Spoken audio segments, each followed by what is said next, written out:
Pernah kepikiran nggak gimana kalau sebuah momen keluarga yang kelihatannya sepele, kayak anak lagi latihan pidato, ternyata bisa jadi cerminan masa depan sebuah bangsa? Nah, dalam pembahasan kali ini, kita bakal lihat gimana momen-momen kecil kayak gitu punya dampak yang, wah, luar biasa besar. Semuanya tentang kreativitas, permainan, dan hubungan yang kita bangun setiap hari. Oke, jadi ceritanya gini, semuanya dimulai dari sebuah pesan singkat yang diterima seorang ayah. Pesan ini membawa kita langsung ke sebuah momen yang ya kayaknya kita semua pernah ngalamin deh. Anaknya yang berumur 10 tahun, namanya Akil, lagi siap-siap buat lomba pidato bahasa Sunda. Momen sederhana ini, seorang anak yang latihan pidato tentang lingkungan, jadi titik awal kita. Tapi ternyata, latihan pidato Akil ini bukan sekedar tugas sekolah biasa loh. Ini adalah bagian dari sesuatu yang jauh, jauh lebih besar. Sebuah perayaan nasional.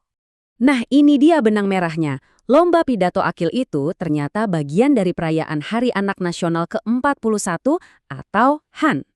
Jadi, semangat kecil Akil di rumahnya itu sebenarnya adalah cerminan dari sebuah semangat nasional yang besar. Keren kan? Dan tema resminya pun gak main-main. Anak hebat, Indonesia kuat menuju Indonesia Emas 2045. Ini bukan cuma slogan ya.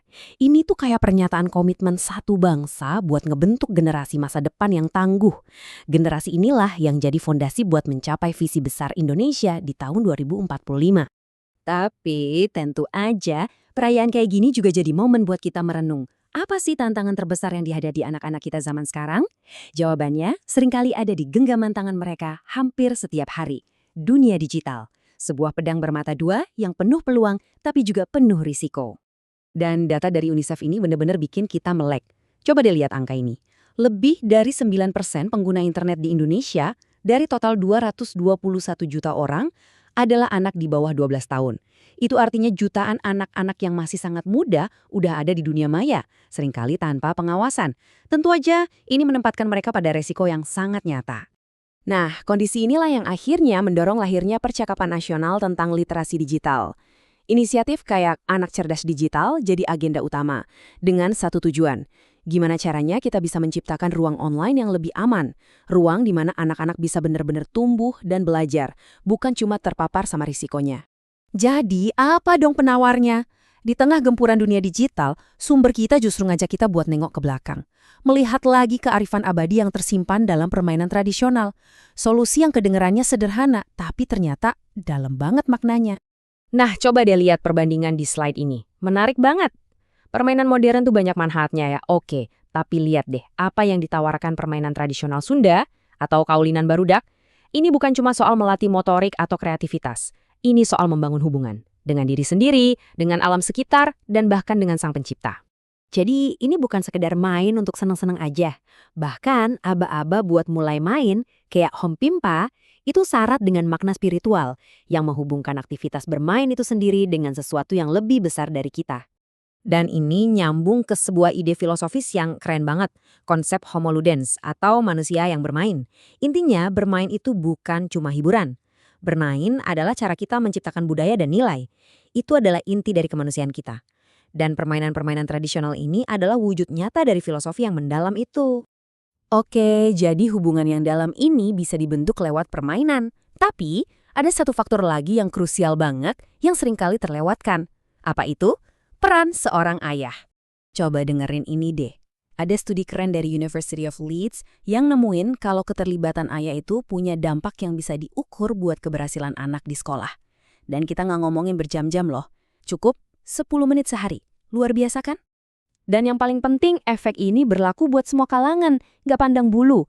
Aktivitasnya pun simple banget, seperti yang bisa kita lihat di sini. Baca buku, main bareng, cerita-cerita. Ini bukan soal hal-hal yang rumit atau mahal. Ini murni soal kehadiran yang berkualitas. Jadi gimana caranya? Gampang banget. Sumber ini ngasih 3 langkah praktis yang bisa diambil setiap ayah buat bangun ikatan yang lebih kuat. Langkah-langkahnya sederhana, tapi dampaknya bisa luar biasa. Dan ini membawa kita kembali ke titik awal. Kembali ke si penulis dan putra-putranya. Disinilah semua ide besar yang kita bahas. Permainan, kreativitas, koneksi, peran ayah, semuanya bertemu dalam satu momen kecil yang indah. Cerita ini berakhir di tempat yang paling biasa. Sebuah kedai es krim, pemicunya adalah permintaan kreatif dari Akil, anak yang kita tembuli di awal cerita. Coba diperhatikan baik-baik permintaannya. Dia nggak cuma minta es krim, dia minta sebuah pengalaman. Dan yang luar biasa, kedai es krim ini ternyata nyediain kertas dan krayon. Sebuah bisnis kecil yang secara nggak sadar menciptakan ruang untuk jenis koneksi yang kita bicarakan tadi. Ini contoh nyata gimana seluruh komunitas bisa ikut berperan dalam mendukung perkembangan anak. Ini gambaran yang sempurna banget kan? Bagaimana sebuah momen kecil yang nggak direncanain bisa menciptakan kenangan positif yang abadi, cuma tawa, berbagi warna, dan dapat stiker, hadiah kecil yang nilainya nggak ternilai. Dan pada akhirnya, ya inilah intinya. Visi besar seperti Indonesia Emas itu nggak dibangun dari proyek-proyek raksasa semata. Ia dibangun dari fondasi yang paling dasar, jutaan momen kecil tak ternilai di dalam setiap keluarga. Momen seperti Akil berlatih pidato atau menggambar di kedai es krim. Jadi pertanyaannya untuk kita semua, momen kecil apa yang akan Anda ciptakan hari ini?